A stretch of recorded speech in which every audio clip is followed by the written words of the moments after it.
ฝากมาทางนูน่าเพิ่นพี่น้องเอ้ยเนาะแล้วก็นูน่าก็เอามาให้ซานิดพี่น้องเอ้ยเนาะให้ซานิดเป็น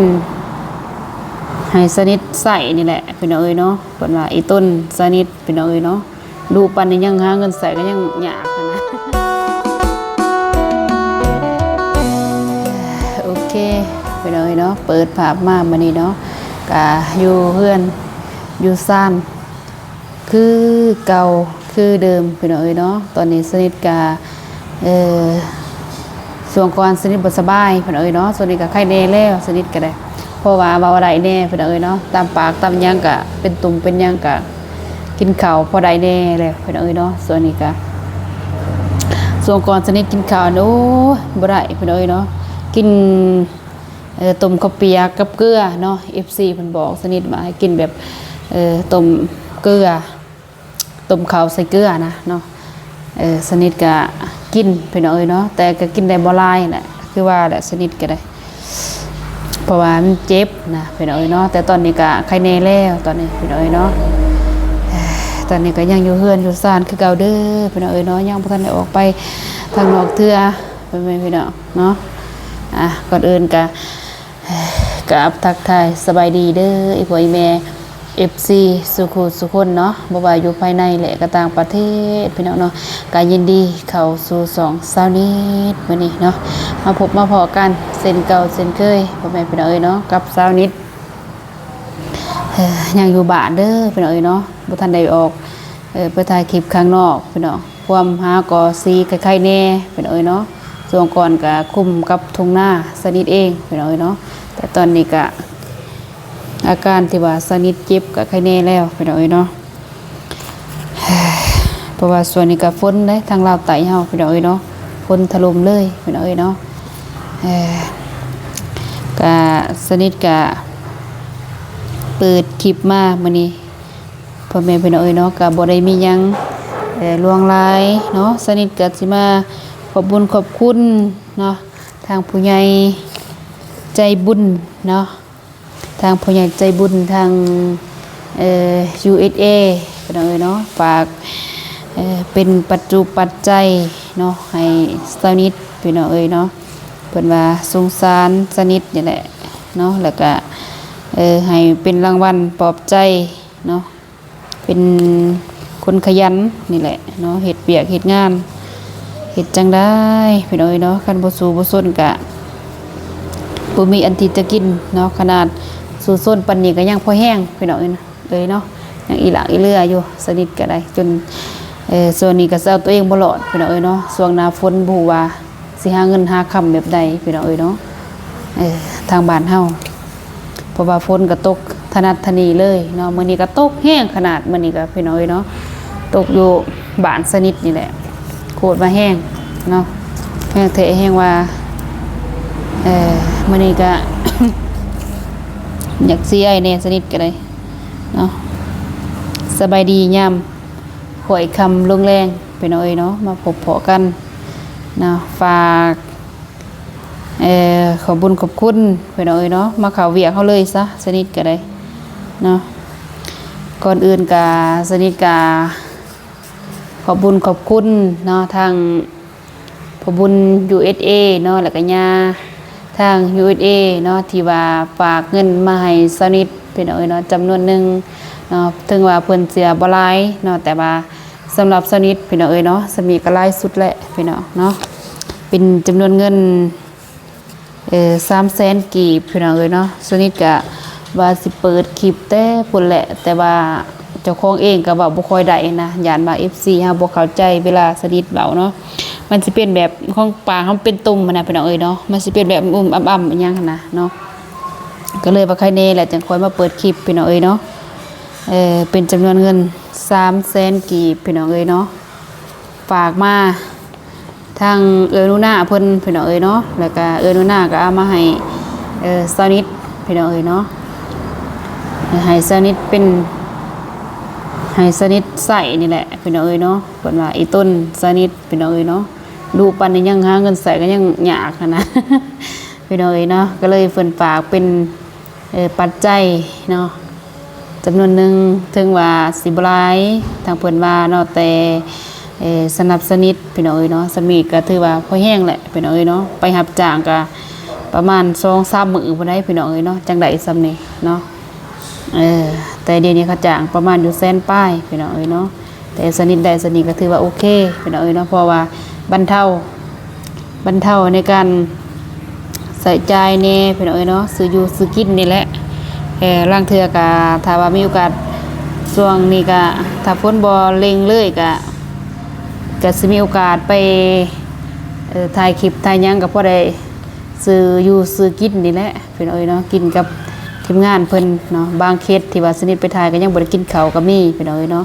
เอาแท้ๆเลยก็ได้กระเพาะก็ยังว่าละช่วงนี้นี่ขึ้นตลอดเลยกระเพาะก็ได้เพราะว่ากินข้าวบ่ตรงเวลานะพี่น้องเนาะก็เลยว่าอยากเจ็บแน่กระเพาะก็ได้เป็นจำนวน300,000 กีบพี่น้องเอ้ยเนาะสนิทก็ที่ว่าบุญเติบนี่แหละพี่น้องเอ้ยเนาะที่ว่าทางผู้ใหญ่เพิ่นก็เมตตาเนาะเมตตาสนิทพี่น้องเอ้ยเนาะตลอดไปนำทีมงานเพิ่นพี่น้องเอ้ยเนาะเพิ่นก็อีต้นสนิทแล้วก็ทางเรื่อยนูน่าเพิ่นพี่น้องเอ้ยเนาะก็ขอบคุณเนาะทางพอบุญแล้วก็ญาทาง USA เด้อเนาะที่ฝากเงินจำนวนหนึ่งให้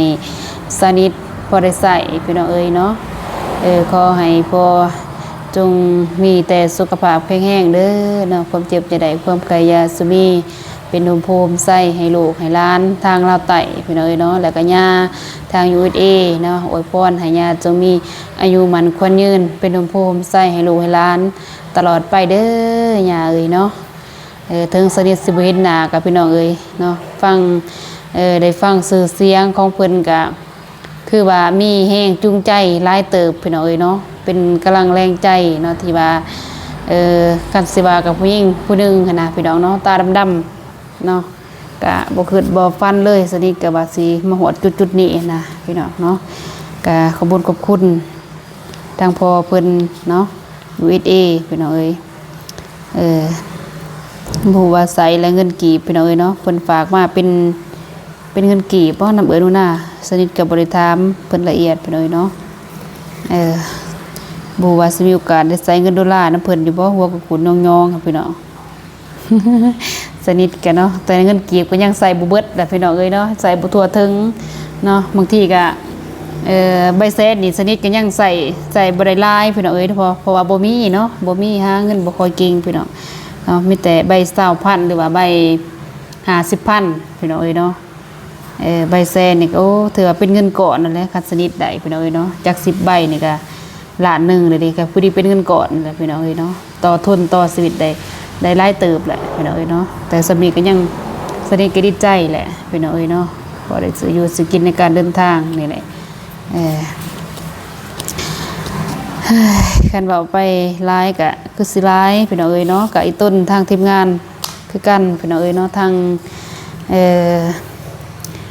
งอ้ายเบาเตียงท้องเพิ่นพี่น้องเอ้ยเนาะตอนนี้2ของอ้ายเพิ่นก็งดการสร้างรายได้พี่น้องเอ้ยเนาะสนิทก็เข้าไปเบิ่งทาง2 YouTube เนาะเพิ่นก็ส่วนนี้ก็บ่ฮู้เป็นหยังทางอ้ายเพิ่นก็เนาะได้2-1คืนแล้วก็2-1ปิ้วพี่น้องเอ้ยเนาะเราก็ได้สนิทก็อีต้นคือกันพี่น้องเอ้ยเนาะก็มีแต่กำลังใจนี่แหละเนาะแต่สนิทเองบางแล้วก็ยังพอแห้งให้พี่น้องเอ้ยเนาะ2บ่ได้นี่ก็ให้ได้สนิทกับพี่น้องเอ้ยเนาะเว้าความขี้หายเพราะว่าเพื่อเฮาสิได้มาสำนี้นะพี่น้องเอ้ยเนาะบ่แม่นของคอยได้พี่น้องเนาะเพื่อเฮาสิผ่านเกณฑ์ YouTube อีหยังได้นะเพื่อเฮาสิผ่านเวลาผ่านชั่วโมงพี่น้องเอ้ยเนาะแต่เฮาผ่านมาแล้วคือสนิทคือคู่มือนี่เฮาผ่านมาแล้วนี่ก็เพื่อสิได้แบบเรียนหยังก็บ่แม่นของคอยพี่น้องเอ้ยเนาะยอดวิวบ่ดียอดวิวบ่หยังเฮาก็บ่ได้พี่น้องเอ้ยเนาะบ่ว่าสิเฮ็ดแบบใดเนาะก็ค่อยๆเฮ็ดค่อยไปแหละคือสนิทก็ได้แฮงบ่อันนี้นำเพิ่นพี่น้องเอ้ยเนาะนี่สนิทเข้าไปเบิ่ง2อ้ายเพิ่นนี่แหละพี่น้องเอ้ยเนาะบ่เตียง Channel พี่น้องเอ้ยเนาะก็สงสารอ้ายเพิ่นสนิทก็ได้สนิทได้ทุกวันนี้ก็บ่พอมาทาง FC ทางอ้ายบ่เตียงเพิ่นนั่นแหละพี่น้องเอ้ยเนาะก็ติดตามสนิทว่าแต่ว่าสนิท ปล่อยคลิปลงไปเนาะก็ FC ทางเบาเตียงเด้อเนาะจากฟังไทยเด้ออยู่เพิ่นคอมเมนต์มาหาสนิทพี่น้องเนาะก็บอกว่ามาทางเพิ่นเด้สองอ้ายเบาเตียงทองเพิ่นสองรักเพิ่นนี่แหละพี่น้องเนาะสองรักเพิ่นนี่แหละบ่ว่าสิผิดบ่สนิทก็พี่น้องเนาะย้อนอีต้นสงสารอายเพิ่นพี่น้องเนาะบ่ว่าสิจังใดนี่ก็ย้อนสิว่าอายเพิ่นยังซ้ำนี่พี่น้องเนาะสนิทนี่โอ้จักสิว่าแนวใดเลยถ้าว่าเป็นแบบนี้แล้วก็ได้ก็ยันจบเลยแหละพี่น้องเนาะเด้ติดอายเพิ่นก็พี่น้องก่อนเริ่มต้นคลิปอธิษฐานวันนี้เขาใส่อันนี้เลยพี่น้องเนาะนี่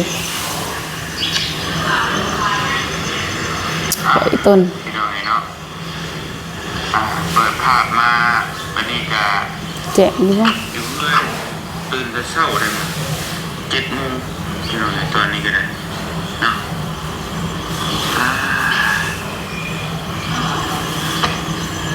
กราบทักทายสบายดีพ่อแม่พี่น้องเป็นสุขุทุกคนพ่อแม่พี่น้องเนาะตื่นมาเช้าวันนี้ก็บ่ใส่เอาตัวใหญ่เลยพี่น้องเนาะดีแห้งเลยพี่น้องเนาะปลาจุกนี่จุกเลยคือช่อง YouTube บ่เตียงพี่น้องเนาะช่องบ่เตียงทองชาแนลช่องใหญ่ช่องรักเลยปิวเรียบร้อยพี่น้องบ่แม่นปิวยังคือเก่าปิดโฆษณาเนาะบ่เตียงจะให้เบิ่งปิดโฆษณาคือกันสร้างปิดนี่ไกลๆนี่ไม่มีสิทธิ์สร้างรายได้อีกต่อไปเราได้พิจารณาแล้วว่าช่องของคุณไม่มีสิทธิ์การสร้างรายได้อีกต่อไปก็คือบ่ได้เงิน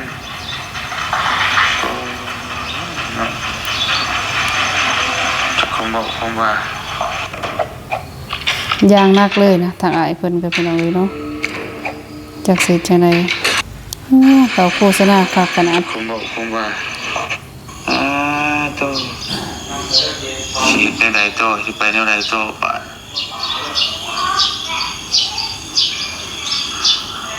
นี่เงาเลยอายเพิ่นก็เป็นเอาเลยเนาะบ่ว่าสิจังได๋คือว่านี่แหละ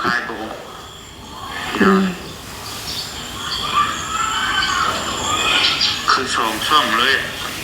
ช่องบทเก่งทองบรรณาเก่งทองเสนียวแต่ช่องเดียวอีกช่องนึงนะเนาะแต่พวกมันสิตามจะพิษไม่ได้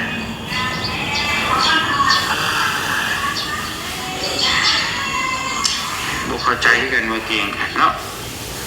คลิปมันลายนะพี่น้องเนาะบ่เตียงก็บ่ได้ลบคลิปลบคลิปออกแต่ว่าเฮาก็ชื่อว่าจังได๋พี่น้องเนาะกับบ่ฮู้ว่ามันสิผิดคลิปใดแหละเพราะว่ามันเอาตอนนี้น่ะ YouTube เอา AI ตรวจสอบเพราะว่าเอา AI ตรวจสอบนี่ก็มันสิละเอียดเนาะแต่ส่วนหลายผิดกับเด็กน้อยพี่น้องเฮามักถ่ายเด็กน้อยมาถ่ายเด็กน้อยที่ทำมาหากินเนาะวิถีชีวิตเด็กน้อยที่เพิ่นหานั่นหานี่มาขายตามถนนหนทางแต่เฮาก็บ่คิดว่ามันสิผิดนะที่ผ่านมาก็เฮาก็คิดว่ามันก็คือสิบ่เป็นหยังเพราะว่าเฮาบ่ได้ไปทารุณแต่ก่อนน่ะสิผิดกฎตัวสิทารุณแบบความรุนแรงเด็กน้อยหรือว่าผู้ใหญ่ก็แล้วแต่ที่มันมีความรุนแรงหรือว่ามันมีเลือดมีหยังนู่นนี่นั่นขาเป็ดขาไก่หยังก็บ่ได้แต่พักหลังๆนี่ทายเด็กน้อยสิก็บ่ได้เพราะเป็นเยาวชนน่ะ บอกบ่เตียงก็บ่เข้าใจว่ากฎใหม่นี่ต้องเฮ็ดแบบใดนี่เนาะแต่ว่าก็ยากสำหรับว่ายากพอเด็กน้อยหาบไม้หาบพื้นหาบน้ำหาบหยังนี่ก็เข้าไปถ่ายนี่ก็บ่ได้ปกตินี่เฮาก็ถ่ายพี่น้องนี่เนาะแต่ว่ามันนี่ถ่ายบ่ได้เพราะว่ากฎห้ามถ่ายเด็กน้อยและสมมุติว่าเฮาไปเจอเด้อพี่น้องบ่ต้องอธิบายครับเฮาไปเจอเด็กน้อยหาบน้ำกำลังสิเมื่อเฮือนจังว่าเฮาไปถ่ายเพิ่นแล้วก็ย่างตามหลังเพิ่นมันเฮือนก็ชีวิตปกติแหละวิถีชีวิตปกติของเพิ่นนั่นแหละบาลีไปปัดฉาบ ไปทางไอ้บาลีก็บ่เหลือเลยจักสิจังใดพี่น้องเอ้ยเนาะมีแต่ว่าเป็นกำลังใจเนาะเป็นกำลังใจให้ทางอ้ายบ่าวเตียงทองเพิ่นเด้อเนาะเป็นจังได๋ก็สู้ๆเด้อเนาะให้พ้นผ่านอุปสรรคนี้ไปได้พี่น้องเอ้ยเนาะส่วนก่อนก็คลิปส่องเนาะส่องบ่าวเตียงบ้านหน้าเพิ่นเนาะสนิทก็เข้าไปเบิ่งตลอดเลยดอกคลิปอ้ายเพิ่นเนาะเพิ่นปล่อยแต่ละคลิปเนาะก็ FC ทั้งอ้ายบ่าวเตียงเพิ่นนี่แหละเพิ่นเนาะเห็นทางอ้ายเพิ่นเฮ็ดก็คือว่าสนิทก็คือว่าจะเฮ็ดนะเพิ่นเนาะเด้อก็ฝากเป็นกำลังแรงใจเนาะก็สู้ๆนี่แหละเนาะเป็นการว่าก็เป็นเสาหลักทีมงานนี่แหละเพิ่นเนาะสนิทก็เป็นช่องน้อยๆดอกเพิ่นเนาะแต่ว่าเห็นทางอ้ายเพิ่นเจอปัญหาแบบนี้สนิทก็อดคิดอีต้นเพิ่นเพิ่นเนาะอีต้นทางอ้ายเพิ่นข่าวว่าเพิ่นเห็นแห่งผู้ติดตามก็หลายเพิ่นเนาะผู้ติดตาม FC ก็หลายแต่ดันว่าช่องเพิ่นก็มาเจอเหตุการณ์แบบนี้นะเพิ่นเนาะถ้าเป็นสนิทกับบ่ฮู้สิแก้ไขคือกันเพิ่นเนาะบ่ฮู้สิจังใดสนิทก็มีแต่ให้นี่แหละเพิ่นเนาะแบบสวงก่อนนี่แหละปิดในการสร้างรายได้เพิ่นเนาะสนิทกับสวงก่อนก็อันที่ว่าบ่เห็นสนิทถ่ายคลิปถ่ายหยังนำทีมงานเพิ่นเนาะไปกับทีมงานแต่ถ่ายได้อยู่แต่ว่าบ่ได้ไล่เรียนให้นะเพิ่นเนาะก็คือฮู้นั่นแหละคู่มือเพิ่นเนาะการกินการอย่างไปนั่นไปนี่ก็ต้องแม่นเงินเพิ่นเนาะถ้าเฮาบ่มีสิ่งนั้นก็เฮ็ดหยังก็ยากๆนะเพิ่นเนาะบ่ว่าเฮ็ดจังไดเนาะก็ขอให้ทางอ้ายเพิ่นน่ะพ้นผ่านอุปสรรคนี้ไปได้เพิ่นเนาะเป็นกำลังแรงใจให้ทางอ้ายบ่เตียงเพิ่นเนาะที่ว่าเพิ่นบ่ได้ว่าอย่างอื่นได้เพิ่นเนาะเท่าที่สนิทหูเพิ่นมาเนาะอ้ายเพิ่นเป็นกันเองบ่ได้ว่าสิว่าถือโตอีหยังเพิ่นเนาะกับน้องๆนี่สบายอ้ายเนาะแต่สนิทยังอ้ายเล่าอีกได้เพิ่นเนาะน่าอ้ายเห็นละยามได้นี่เฮ็ดเรื่อยๆนี่มาแล้วมาเล่าไต่เฮานี่บางทีก็ไปเจอในเคสที่ว่าไทยน้องๆเพิ่นก็บ่อยากหานได้บ่อยากหานว่าน้ำอ้ายเพิ่นเนาะก็ยังสั่นๆเจ็ดอยู่สนิทก็ได้เนาะแต่มาเบิ่งในคลิปอ้ายเพิ่นลงแบบนี้เนาะสนิทก็โอ้บ่ว่าสิเฮ็ดจังไดเนาะเห็นคือสนิทนี่แหละก็ยังว่าส่วงก่อนก็ปิดการสร้างรายได้เนาะกำลังวิวพอได้นะเนาะกำลังขึ้นประมาณ 2,000 3,000 ซ้ำนี้สนิทก็ดีใจได้เนาะกำลังขึ้นสำนักเนาะก็เลยว่ามาเจอแบบนี้นะก็เลยหยุดสัวข้าวทีนี้ก็จนได้เป็นเดือนพุ่นแหละเนาะก็พอดีรอประมาณเดือนปลายก็พอดีได้ข่าวว่าพินออกนะเนาะพินออกแล้วก็รอยอดเรียนได้สนิทเพราะว่าโจจนเป็นเดือนเนาะสนิทก็ยังสู้ต่ออีกเนาะไปถ่ายประมาณ 2-3 คลิปก็พอดีว่าเงินออกนะแต่ก็ได้บ่หลายดอกสนิทเนาะเพราะว่าวิวบ่ค่อยดีนะเนาะจะได้ก็ฝากเป็น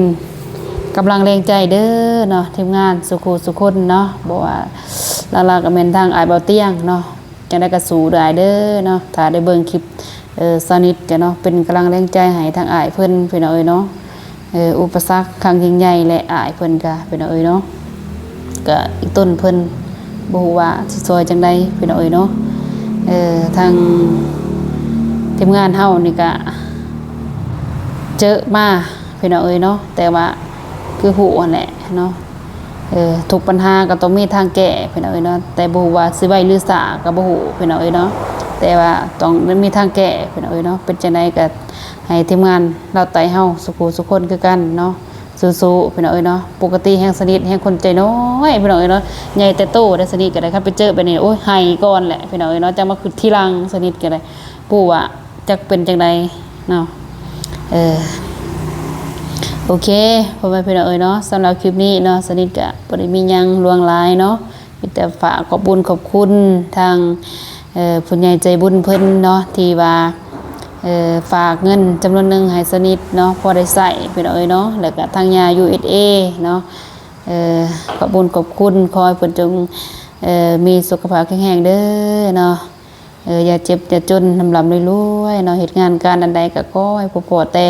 สิ่งดีๆเนาะแล้วก็ฝากเป็นกำลังแรงใจทางอ้ายแบบเตียงทองเนาะเป็นจังได๋ก็สู้ๆเนาะให้ผ่านพ้นวิกฤตนี้ไปได้พี่น้องเอ้ยเนาะแล้วก็ทีมงานสุขคนเด้อเนาะฝากเป็นกำลังใจเนาะเพราะว่าทีมงานน่ะก็ยังอยู่ทางลาวกลางอยู่โซนนี้พี่น้องเอ้ยเนาะยังบ่ทันได้ลงมาบ้านเทื่อบางทีก็ประมาณบ่มื้อนี้ก็มื้ออื่นแหละฮอดบ้านพี่น้องเอ้ยเนาะสำหรับคลิปนี้พี่น้องเอ้ยเนาะก่อนอื่นก็ขอขอบใจเด้อทาง FC สุขคนเนาะ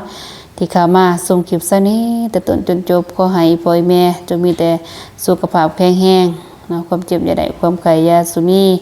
พอๆกันใหม่คลิปหน้าเนาะสำหรับคลิปนี้เนาะขอกล่าวคำว่าสบายดีพี่น้องเอ้ยเนาะบ๊ายบาย